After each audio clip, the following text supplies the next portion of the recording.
하나님 말씀 출애굽기 13장 17절로 22절까지 말씀이 되겠습니다. 구약성경 출애굽기 13장 17절로 22절 우리 함께 합독하겠습니다. 바로가 백성을 보낸 후에 블레셋 사람의 땅의 길은 가까울지라도 하나님이 그들을 그 길로 인도하지 아니하였으니 이런 하나님 말씀하시기를 이 백성이 전쟁을 하게 되면 마음을 돌이켜 애굽으로 돌아갈까 하셨습니다. 그러므로 하나님이 홍해의 강의 길을 돌려 백성을 인도하심에 이스라엘 자손이 애굽 땅에서 대열을 지어 나올 때에 모세가 요셉의 유고를 가졌으니 이런 요셉의 이스라엘 자손으로 단단히 맹세하게 하여 이르기를 하나님이 반드시 너희를 찾아오시리니 너희는 내 유고를 여기서 가지고 나가라 하였습니다라. 그들이 숫곳을 떠나서 광야 끝 에담의 장막을 치니 여호와께서 그들 앞에서 가시며 낮에는 구름 기둥으로 그들의 길을 인도하시고 밤에는 불 기둥을 그들에게 비추사 낮이나 밤이나 진행하게 하시니 낮에는 구름 기둥 밤에는 불 기둥이 백성 앞에서 떠나지 아니하니라. 아멘. 할렐루야. 우리 주님을 사랑하시면 아멘 하시겠습니다. 오늘도 예수님 안에서 좋은 일은 일어납니다. 저 뒤에 잘 들리시나요? 혹시 마이크가 너무 크진 않은가요? 괜찮으신가요? 제가 어제 우리 마이크가 조금 크다라는 얘기를 제가 들었어요. 그래서 어제 확인을 못하고 오늘 확인을 해야 되는데 갑자기 마이크가 너무 큰가? 그 생각이 들어오니까 사도신경을 해야 되는데 주기도문이 나오는 거예요. 사람이요, 이 순간에 생각이 다른 게 들어오니까, 왜냐하면 마이크가 너무 크면 안 되는데, 그래서 그 순간이 뚝 들어온 거예요. 우리 찬양팀 마이크 목소리도 크고 이거 내 목소리도 큰 거 아닌가? 마침 그 타임에 그 생각이 딱 들어오니까 갑자기 주기도문이 튀어나오잖아요. 이때까지 목회하면서 한 번도 그래 본 적이 없는데, 어쨌든 혹시 여러분 가운데 우리 마이크가 너무 크거나 어떤 예배 가운데 어떤 그런 거 있으면 우리 남성계나 여성계 좀 말씀해 주시면 저희가 좀 거기에 적당하게 잘 듣기 좋은 소리를 할 수 있도록 잘 맞춰보도록 할 테니까 꼭 말씀해 주셨으면 좋겠습니다. 한번 따라 하실까요? 인간의 연약함을 용납하시는 하나님. 거봐요, 저의 연약함도 용납해 주시기를 바랍니다. 인간의 연약함을 용납하시는 하나님, 이런 제목으로 말씀 은혜를 나누기를 원합니다. 혹시 초보 아빠 때, 초보 엄마 때 기억나시나요? 최근에 EBS 방송, 교육방송에 보니까 초보 엄마들 또 초보 아빠들 훈련시키는, 이렇게 교육시켜주는 그런 프로그램을 제가 잠깐 보게 됐습니다. 까마득한, 기억도 잘 안 나실 수도 있겠지만 초보 엄마들도 있고 초보 아빠들. 제 기억 속에 막 태어난 아이 이거 어떻게 할 줄 모르잖아요. 초보고 처음에 이거 어떻게 해야 돼요. 손을 어디서부터 어떻게 될지도 모르겠고. 근데 어떻게 했는데 이 초보 오빠 때나 초보 엄마 때 하는 일들이 힘들던가요? 힘들지 않던가요? 아주 힘들어 죽었다 아주 내가, 그러신 분 계시는가요? 아마 모르긴 몰라도 처음에 태어난 아이를 키우는 엄마 아빠의 심정은 항상 긴장하면서도 아이를 어떻게든지 정말 편안하게 하려고, 불편하지 않게 하려고, 혹시라도 수시로 기저귀를 보죠. 왜 기저귀를 볼까요? 그 아이가 혹시 잘못 갈아서 짓물지는 않을까 싶어서 어떻게든지 수시로 기저귀를 확인을 하고, 그렇다고 해서 자꾸 싼다 그래서 화낼까요? 안 낼까요? 화 안 내죠. 자꾸 싸야죠. 먹었으니까 싸야 될 거 아니겠습니까? 잘 싸주기만 하면 돼요. 색깔은 황금 색깔로 그냥 잘 싸주기만 하면 제때제때 갈아주고 싶고, 그렇다고 해서 불편하게 생각하지 않아요. 우유병 삶았던 거 기억나시나요? 저도 늘 우유병을 막 씻어놓고 해놓고 또 먹이고 나면 또 닦아주고 했었던 그런 기억이 나요. 혹시 우유병 막 삶는 게 막 힘들고 아유 저 새끼 왜 태어나갖고 그냥 아유 그런 적 있나요? 어린아이를 키우면서 하어지는 그 어떤 일들은 힘들다고 생각해본 부모는 없을 거예요.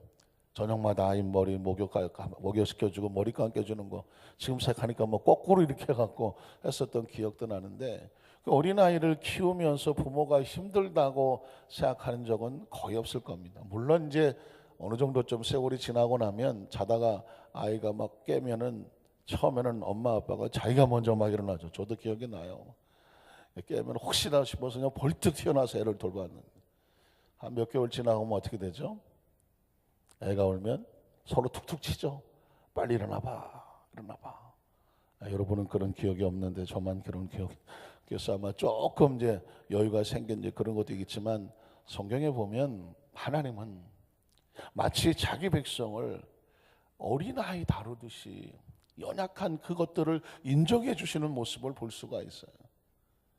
마치 초보 엄마 아빠지만 어린아이는 아직 어리기 때문에, 성숙하고 성장하지 않았기 때문에 그 아이를 어떻게든지 잘 자라고 성장할 수 있도록 돌보기 위해서 어떤 희생이라도 치르려고 하는 부모의 심정을 가지고, 하나님은 자기 백성이 처음 신앙을 가지고 출발하게 될 때에 처음부터 엄격하게 모질고 싸납게 대하시는 분이 아니더라고요. 성경에 보면 하나님은 자기 백성을 얼마나 긍휼히 여기시면서 마치 어린아이로 태어나서 성장하는 과정 속에서 부모가 돌보듯이 하나님은 자기 백성을 돌보시더라는 것이죠. 기억하십니까? 에덴 동네에서 아담과 하와가 나와야 됐을 때도 하나님은 모질게 쫓아내시는 것이 아니었어요. 물론 하나님의 법과 계획과 그리고 계명에 따라서 에덴에서 쫓겨나야 할 상황이었지만, 하나님은 그 상황 속에서도 무엇을 잡고 계셨더라? 양을 잡았습니다. 제가 언젠가 그런 상황으로 설교를 하겠지만, 피눈물을 흘리시는 하나님의 마음이 성경에 처절하게 흘러요. 사랑하는 아들 아담과 하와를 내보내시면서 하나님은 양을 잡으셨습니다. 양을 잡으시는 하나님의 심령은 얼마나 처참했을까요? 그 양을 잡아서 그 가죽을 벗겨서 아담과 하와에게 옷을 지어 입혀서 내보냅니다. 어떻게 생각하십니까? 하나님의 긍휼과 사랑이, 아담과 하와가 범죄했지만 하나님은 이 세상에서 어떻게 살아갈 수 있을까? 그를 감싸 안으시는 모습을 보게 됩니다. 믿음의 조상들을 선택하셨을 때도 보십시오. 한 번도 하나님은 너희를 홀로 두겠다고 생각하지 않습니다. 이제 막 우상을 섬기다가 돌아온 아브라함을 선택했을 때도 내가 너한테 원하는 것은 하나밖에 없어. 이제부터는 내가 내게 지시하는 땅으로 가라. 그러면 내가 내 이름을 창대하게 할 것이고 복의 근원으로 삼을 것이고 너와 네 자손이 천하의 복을 받는 복의 근원이 될 거라고 말씀하십니다. 그 상황 속에 하나님 빼놓지 않은 것은 뭐냐면 내가 너와 항상 함께 있습니다. 그래서 믿음의 조상들은 그 은혜 속에 살았죠. 여러분 어떻습니까? 야곱이 홀로 야반에 도망을 칠 때도 하나님께서 홀로 두시던가요? 아닙니다. 어느 정도 세월이 지난 다음에 거봐 내가 너를 인도했잖아가 아니었어요. 부모의 곁을 떠나서 낯설고 물서른 곳에 홀로, 우리식으로 말하면 개나리 보찜이라도 하나 들고 정말 처참하게 홀로 남아서 차디찬 땅바닥에서 돌베개를 베고 누웠을 그 야곱에게 하나님은 그 밤을 넘기지 못하셨습니다. 그 밤에 하나님 꿈속에 나타나셔서 역시 하셨던 말씀은 내가 너와 함께 있었습니다. 내가 어디로 가든지 내가 너를 지켜주며 너를 버리지 아니하며 떠나지 않겠다고 하는 것은, 하나님은 자기 백성을 훈련시키시고 성장해나가는 과정 속에서 결코 가슴에서 품고 놓지 아니하시더라는 것입니다. 어떻게 생각하십니까?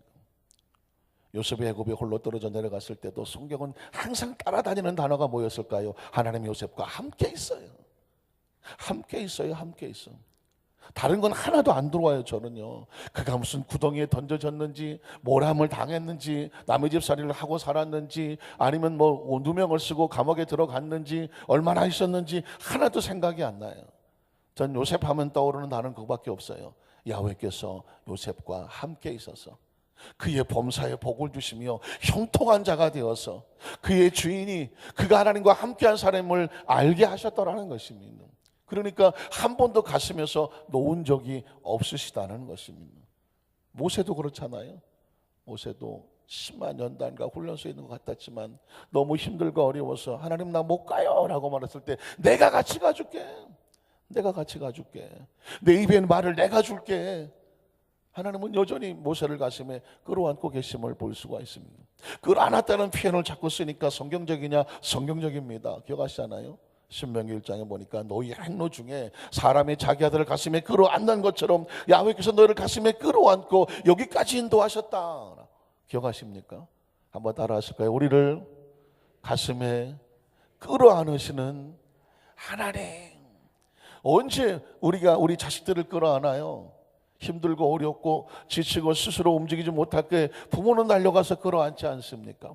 그 단어는 시편에도 나옵니다. 하나님께서 자기를 경외하는 자를 불쌍히 여기는, 아비가 자식을 불쌍히 여기는 것처럼 하나님은 자기 백성을 불쌍히 여기시더라. 왜 그렇게 하셨을까요? 이사야 43장을 기억하십니까? 야곱아, 이스라엘아, 내가 누구냐? 너희가 물 가운데 지날 때도 내가 너를 어떻게 내버려 두겠느냐? 물이 너를 침범치 못하게 할 거다. 불 가운데 지날 때도 불이 너를 사르지 못하게 할 거다. 대저 나 야훼는 내가 너를 지었으니 너는 내 것이라고.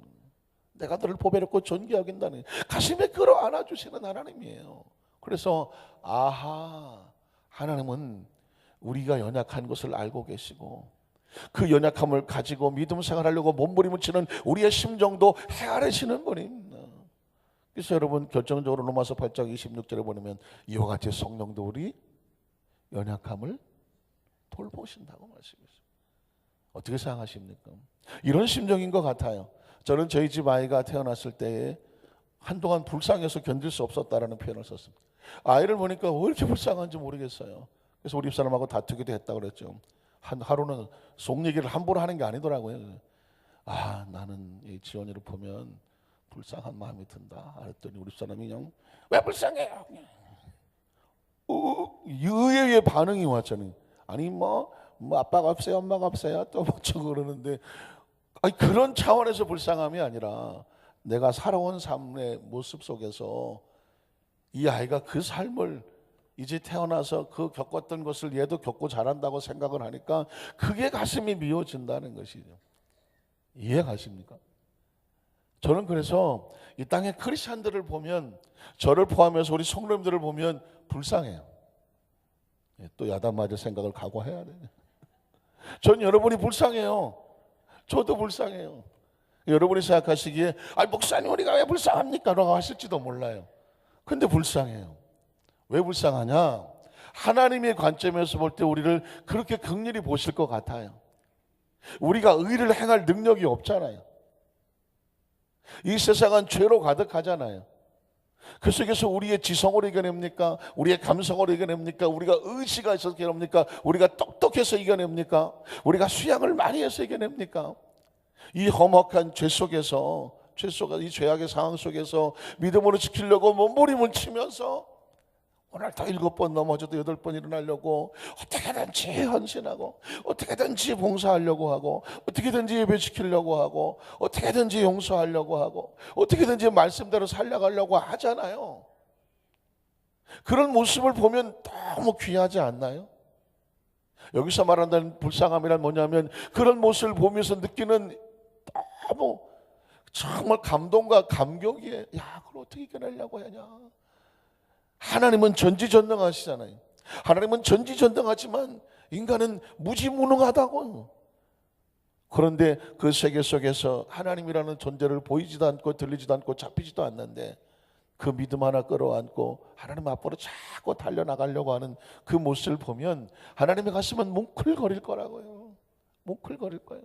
여러분, 우리가 어린아이가 태어나서 잘 키지도 못하는 아이가 어떻게든지 그냥 엄마한테 아빠한테 달려와 보려고 막 귀여우고 훔치고 몸을 움직일 때 그런 모습을 보면 너무 감동이 되지 않던가요?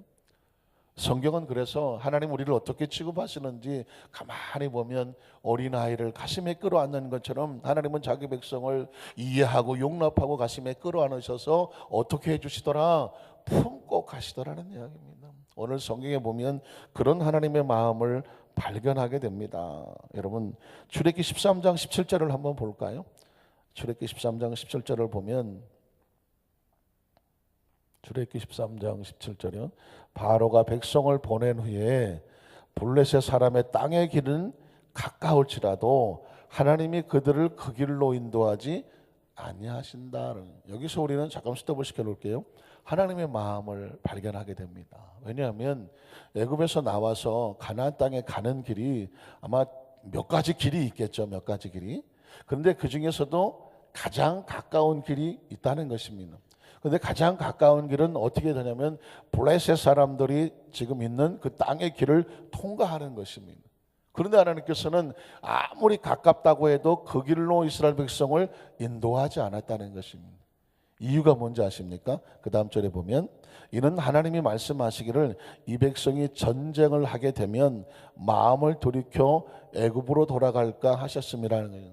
아직은 여리고 연약하고 이스라엘 백성이 430년 동안 노예 생활을 했단 말이죠. 스스로 어떤 것과 싸워서 이겨본 적이 없어요. 그저 시키는 대로 해서 주는 대로 먹고 살고, 아이고 오늘 하루도 땡이구나, 노예처럼 살았습니다. 이 백성이 스스로 블레셋이라고 하는 거대한 국가를 만나서 전쟁을 하게 되면 하나님에 대한 신뢰가 약하기 때문에, 아직은 어린아이와 같아서 스스로 싸워 이길 능력이 없는 거예요. 그래서 어떻게 합니까? 그들을 만나 싸워서 혹시 마음이 상해서 아유 나 애굽으로 다시 돌아갈래 라고 할 것 같은 연약한 심령을 하나님께서 용납해 주시는 거죠. 무조건 따라와가 아닌 거예요. 그의 처지와 형편을 용납해 주시는 것이죠.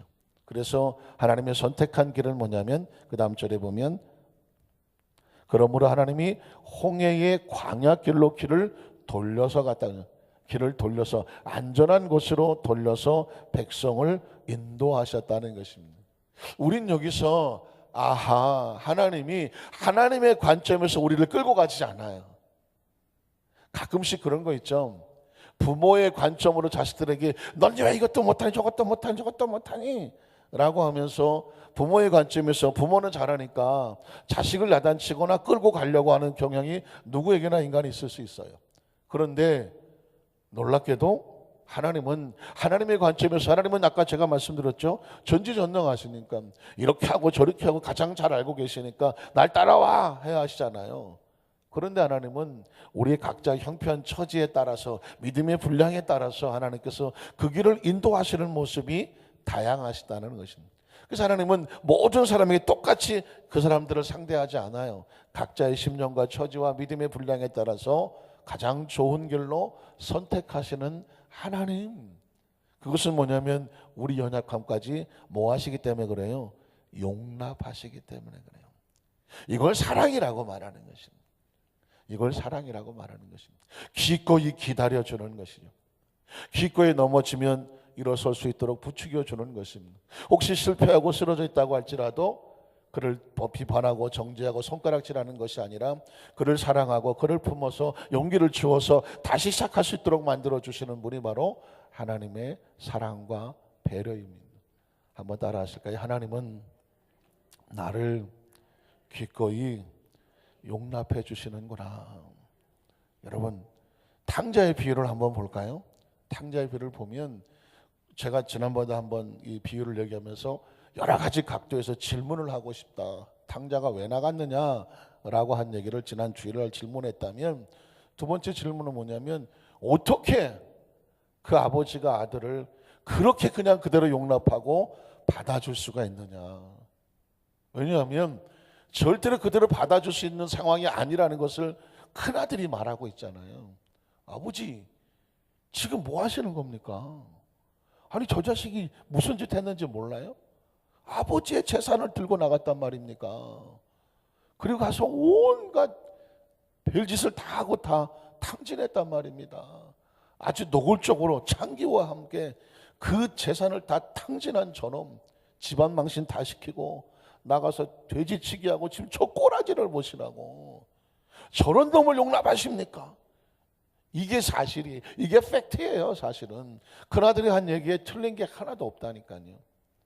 그런데 아버지가 어떻게 이럴 수 있습니까? 나는 아버지의 아들인데도 용납이 안 됩니다. 난 안 들어갑니다. 이게 지금 큰아들의 이야기였거든요. 그런데 아버지가 얘야, 나는 저 아이가 돌아온 게 죽었다가 살아온 내 아들이라서, 내가 이제 영영 잊어버렸구나 했던 아들을 내가 다시 찾았기 때문에 내가 기뻐하고 즐거워하는 건 마땅한 거야. 이 얘기는 뭐냐면 너는 율법적인 관점에서 비판하고 정죄하고 손가락질하고 네 말이 틀린 말은 없다마는, 그러나 네 말엔 뭐가 없느냐? 사랑과 용서와 긍휼이 없는 거야. 나는 내 속으로 난 내 자식이기 때문에 나는 내 자식에 대해서는 평생 사랑과 용서와 긍휼이야. 이보다 더 나쁜 짓을 하고 돌아와도 나는 내 자식을 뭐 할 수밖에 없어요?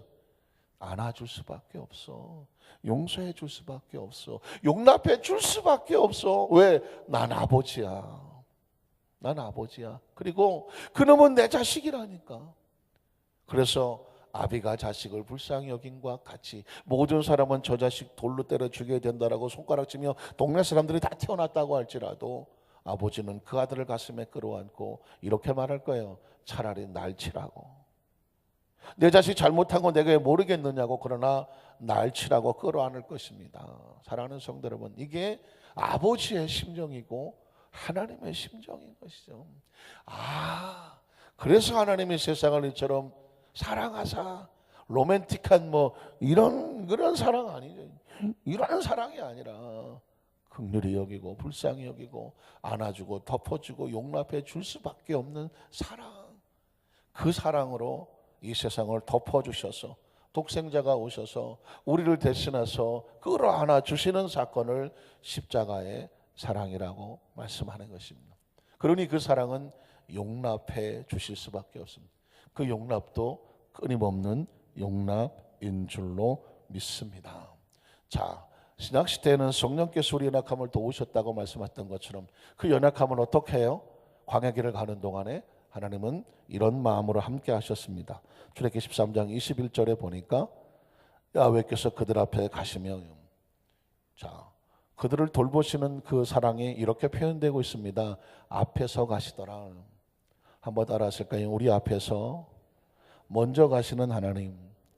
신명기나 또는 이 광야길을 걸어가는 이스라엘 백성들의 기록한 성경에 보면 항상 따라다니는 단어가 뭐냐면 우리 길을 앞서서 예비하시는 하나님, 이렇게 말합니다. 홀로 두고 뒤에서 몰고 가시는 하나님이 아니라 먼저 우리가 가야 할 길을 쳐다보시는 거예요. 야, 네가 가야 할 길은 이 정도면 좋겠다라고 앞길을 예비해 놓으셔서 그 길로 인도하십니다. 그리고 낮에는 구름 기둥으로 그들의 길을 인도하시고, 그 다음 절에 보면 밤에는 불기둥을 그들에게 비추사 낮이나 밤이나 진행하게 하시니, 22절에 보니까 낮에는 구름기둥 밤에는 불기둥이 백성 앞에서 뭐하지 아니하더라? 떠나지 아니하더라. 다른 말로 말하면 안고 가시더라는 것입니다. 홀로 두고 내버려 두지 아니하십니다. 하나님 관점에서 볼 때, 아니 우리 입장에서 우리의 자식이 지금 광야를 지나가고 있어요. 모진 훈련과 교육을 받고 있어요. 어떻게 하실 거예요? 어머니들 어떻게 하셔요? 아버지는 어떻게 하나요? 사랑하는 성도 여러분, 그 생각에서 뛰어놀 수 있나요? 마음에서 뛰어놀 수 있나요? 없거든요. 하나님은 자기 백성이 광야를 지나갈 때, 외로움을 당할 때, 서러움을 당할 때, 억울함을 당할 때, 고통을 당할 때 연단과 교육과 훈련이지만 어떻게 해야 돼요? 그게 필요 없는 과정이라면 당장 뽑아내고 싶지만 그 과정을 통과해서 이겨내야 한다면 하나님은 그것을 가슴에 심정으로 안고 가신다는 거예요. 그걸 어떻게 표현합니까? 낮에는 구름기둥과 밤에는 불기둥으로 그들을 인도하시고 떠나지 아니하시더라. 말씀을 정리하기를 원합니다. 그게 하나님이죠. 왜? 하나님은 사랑이시고 그 사랑이 부모들의 마음속에 들어와서 자식을 생각할 때 하나님의 사랑의 일부가 부모들의 마음속을 통해서 자식을 사랑하는 마음의 심정을 느끼게 해주시는 것이죠. 뒤집어 말하면 하나님이 이렇게 나를 더 사랑하시는구나. 기억하십시오. 오늘도 이 세상을 광야라고 비유하지 않습니까? 가나안 땅을, 요단강 건너가 들어가는 가나안 땅을 천국이라고 비유한다면 이 광야를 지나는 동안에 하나님께서 원하시는 천국에 가서 살 수 있는 그 영성과 그런 모든 것들을 준비하여 살아가도록 훈련시키는, 세상은 훈련시키는 것이거든요. 이 과정을 지나가시지만 하나님께서 홀로 두지 아니하고 가슴에 안고 끌어가신다는 것을 기억하시고, 각자의 훈련의 모습은 다 달라요. 사시는 모습이 다르고 형편이 다르고 처지가 다르지만 전혀 다른 사람하고 비교할 이유가 없어요. 왜? 코스가 다를 뿐이에요. 코스가 각자 감당할 만한 코스로 인도하고 계시고, 결국은 어디서 만날까요? 가나안에서 만나면 되는 거예요. 왜 나 1달란트 줘요? 난 왜 2달란트 줘요? 걱정할 거 없어요. 나중에 받는 칭찬도 똑같고 축복도 똑같아요. 착하고 충성되면 천국에서 하나님께서 주시는 그 상급의 마음은 여전히 같을 겁니다. 오늘 하루도 힘내세요. 하나님이 안고 계십니다. 떠나지 않습니다. 가슴에 품고 계십니다. 오늘도 주의 이름으로 이 마음으로 승리하시기를 주의 이름으로 축복합니다.